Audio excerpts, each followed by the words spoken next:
हे श्री हरि विष्णु, हमें यथाशीघ्र ही इस रहस्य को जानना होगा कि आखिर मधु और केटव को अमरता का वरदान दिया किसने।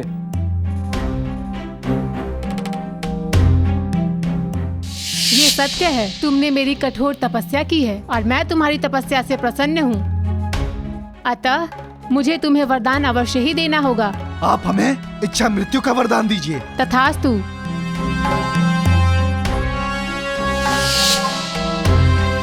क्या हुआ ब्रह्मदेव, आप इतने विचलित क्यों लग रहे हैं? अनर्थ हो गया विष्णुदेव, अनर्थ हो गया। माँ भगवती ने ही इसे चमत्कार किया है, मधु और केटव को इच्छा मृत्यु का वरदान दे दिया। नारायण नारायण, यदि ऐसा है तो उन दोनों असुर भ्राताओं का अंत होना असंभव है, असंभव। माता दर्शन दो, हे जगत जननी माता दर्शन दो, दर्शन दो माता। इस सृष्टि को अब केवल आप ही विनाश से बचा सकती हैं, दर्शन दो माता। प्रणाम माते। प्रणाम माते। ब्रह्मदेव, विष्णुदेव, देवऋषि, आप आज अचानक मेरा स्मरण कैसे किया? किंतु मैं देख रही हूँ आप सब बहुत चिंतित लग रहे हैं। अनर्थ हो गया माते, अनर्थ हो गया। बस यूं समझिए कि संपूर्ण सृष्टि का भविष्य अब आप ही के हाथों में है। हम सब आपके शरण में आए हैं माते, हमारी सहायता करें। हे जगत जननी, शीघ्र, अति शीघ्र कुछ कीजिए। हे माता, आपने मधु और केटव को इच्छा मृत्यु का वरदान क्यों दिया? आपसे ये वरदान पाकर सारे ब्रह्मांड में विनाश मचा रहा। आपने उन्हें ये वरदान दिया ही क्यों? वो दोनों दुष्ट इसके कदापि योग्य नहीं थे। मैं जानती हूँ कि आप सबको ये अनुचित लगा होगा, किंतु अपने भक्तों को वरदान देना मेरा कर्तव्य है। मधु और केटव ने मुझे प्रसन्न करने के लिए हजारों वर्षों तक मेरी भक्ति की है, अतः मुझे विवश होकर उन दोनों असुरों को वरदान देना पड़ा। किंतु माते, इस वरदान को पाकर मधु और केटव ने पूरे ब्रह्मांड का विध्वंस करना आरंभ कर दिया है और उन्हें अपनी मृत्यु का भी कोई भय नहीं है। हे जगत जननी, अब आपको ही उन दुष्टों से हमारी रक्षा करनी होगी। नारायण नारायण। हाँ माते, परिस्थिति इतनी विकट हो गई है कि उन दोनों असुर भ्राताओं ने स्वयं परम पूज्य पिताश्री ब्रह्मदेव को अपना आसन छोड़ने पे विवश कर दिया। स्वयं पिताश्री अपने प्राणों की रक्षा करते हुए यहाँ पे आए हैं माता। कुछ कीजिए माता, शीघ्र कुछ कीजिए। हाँ माते। किंतु मुनिवर, मैं अपना दिया हुआ वरदान पुनः वापस नहीं ले सकती।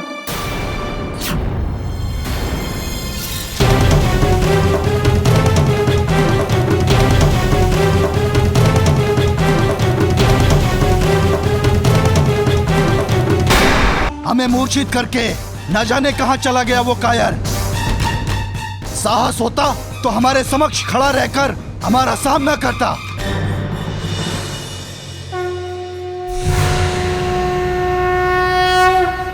ओम ह्रीं क्लीं चामुण्डविजे नमः। ओम ह्रीं क्लीं चामुण्डविजे नमः। ये क्या हो रहा है केटव? ऐसा लग रहा है जैसे मेरा मस्तिष्क घूम रहा है। ऐसा लग रहा है जैसे हम पर मध्य का प्रभाव पड़ रहा है।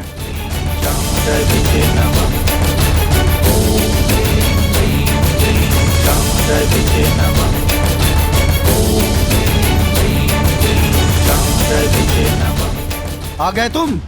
हम कब से तुम्हारी ही प्रतीक्षा कर रहे थे। छल से मूर्छित कर भागने को विजय नहीं कहते। साहस है तो युद्ध कर, हम तेरा अंत कर देंगे। हंसकर क्या तू हमें इस भ्रम में डालना चाहता है? तू निर्भय है। मैं तुम दोनों को यहाँ कुछ दिखाने नहीं आया, मैं तो तुम्हारे युद्ध कौशल से प्रभावित हुआ, तुम्हारे पराक्रम से प्रसन्न हूं और इसीलिए तुम दोनों को वरदान देने आया।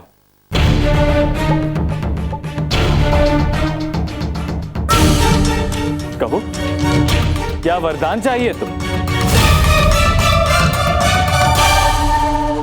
नारायण नारायण। प्रणाम प्रभु, प्रणाम परम पूज्य पिताश्री। प्रणाम नारद।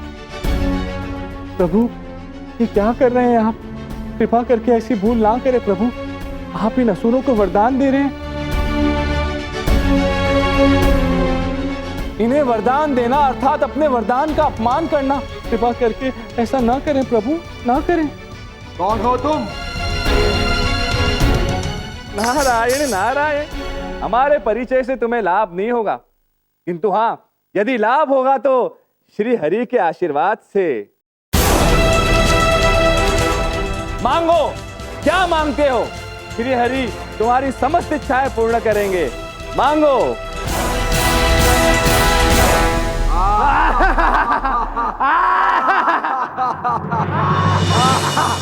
आश्चर्य केटव, हमसे परास्त हुआ, आज हमें वरदान देगा।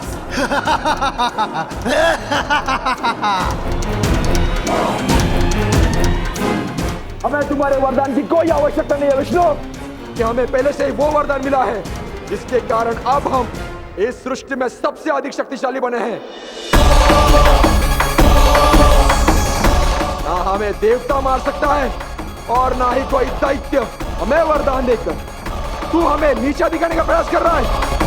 अरे मांगना तो तुझे चाहिए, मांग, क्या चाहिए तुझे? हम देते हैं तुझे वरदान।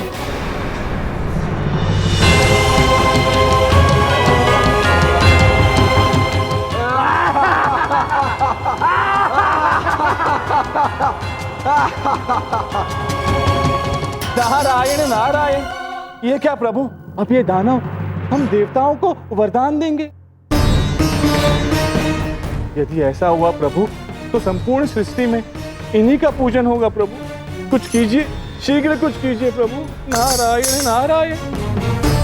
तुमने सही सुना नारद, आज हम इस विष्णु को वरदान देंगे। मांगो विष्णु, क्या वरदान मांगते हो? मांगो।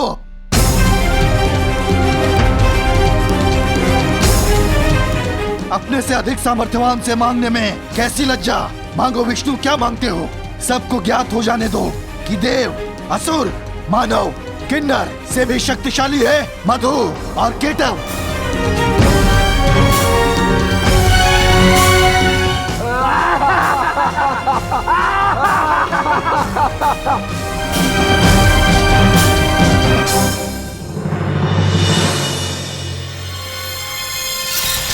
बहुत कुशलता से आपने हमारी योजना का पहला चरण पूर्ण कर लिया है श्री हरि विष्णु।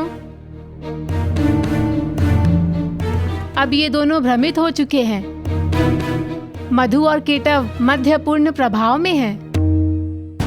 आगे तो आप जानते ही हैं कि आपको क्या करना है। हाँ देवी।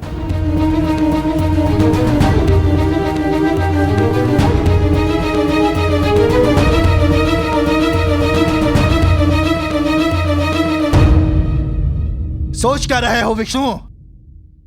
मांगो, क्या वरदान चाहिए तुम्हें? मांगो। सावधान, सचेत रहना भ्राता। ये विष्णु बहुत ही बड़ा छलिया है। हो सकता है इसके भी पीछे इसका कोई छल छुपा हो।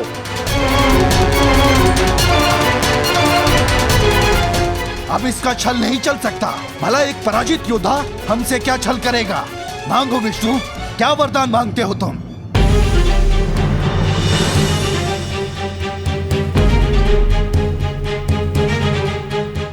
वरदान तो सदैव देवताओं द्वारा दिया गया है, और देवता वरदान देने के पश्चात उसे पलटते नहीं।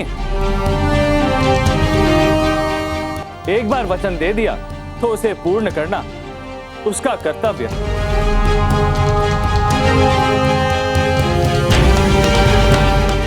और तुम तो ठहरे दैत्य, तुम पर कोई कैसे विश्वास कर सकता है?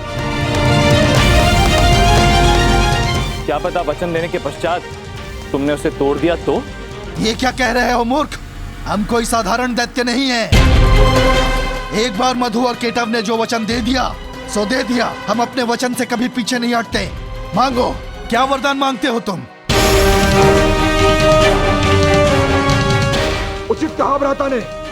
आज हम तुम्हारी हर इच्छा अवश्य पूर्ण करेंगे। मांगो। तो ठीक है, यदि तुम मुझे वरदान देना ही चाहते तो मैं तुमसे तुम्हारी इच्छा मृत्यु की शक्ति मांगता हूं।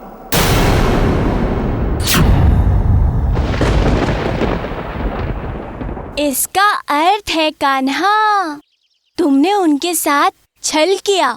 नहीं दाऊ, छल नहीं। ऐसे शक्तिशाली दैत्य को पराजित करना आवश्यक था और इसीलिए मैंने युक्ति का प्रयोग किया। जब कोई बुद्धि और बल से आपके समान हो तो उसे पराजित करने के लिए युक्ति का प्रयोग आवश्यक होता है और मैंने भी यही किया। क्या हुआ असुरों, मौन क्यों हो? अपना वचन पूर्ण करो। अपना इच्छा मृत्यु वरदान हमें शीघ्र, अति शीघ्र लौटा दो। नारायण नारायण। विष्णु, दिखा दी अपनी मूर्खता। तुम्हें अनुमान भी है तुमने क्या मांगा है। तुम्हारे ऐसे दुस्साहस के लिए हम तुम्हारे प्राण हर लेंगे। नारायण नारायण। प्रभु, हमने कहा था वरदान देना या अपने वचनों का पालन करना इन असुरों के वश की बात नहीं। ये हमेशा अपने वचन से पीछे हट जाते हैं प्रभु। हम पलट नहीं रहे विष्णु। तुम्हें और कोई वरदान मांगना है तो मांगो, हम अवश्य देंगे, किंतु इच्छा मृत्यु का वरदान हम तुम्हें नहीं दे सकते क्योंकि ये तो छल है। तू हमसे अपनी पराजय का प्रतिशोध लेना चाहता है। हमने सही सुना था विष्णु, तू तो बहुत ही बड़ा छलिया है। अब तुम मुझे छलिया कहो या कुछ और, मुझे जो मांगना था वो तो मैंने मांग ही लिया। और यदि तुमने वो मुझे नहीं दिया तो समस्त सृष्टि और दैत्य समुदाय में तुम्हारा उपहास बनेगा। देख लिया, इन देवताओं पर विश्वास करने का परिणाम। मैंने पहले ही कहा था, इस छलिए से सावधान रहो। मैंने कभी सोचा भी नहीं था कि ये विष्णु मुझसे इच्छा मृत्यु का वरदान मांग सकता है। हे श्री हरि विष्णु, अब एक दैत्य से और आशा भी क्या की जा सकती है। हमने आपको पहले भी कहा था, केवल देव ही अपने वचनों का पालन कर सकते हैं, कोई भी दैत्य नहीं। देखा ना आपने, वरदान मांगते ही ये किस प्रकार बालकों की भांति हट करने लगे।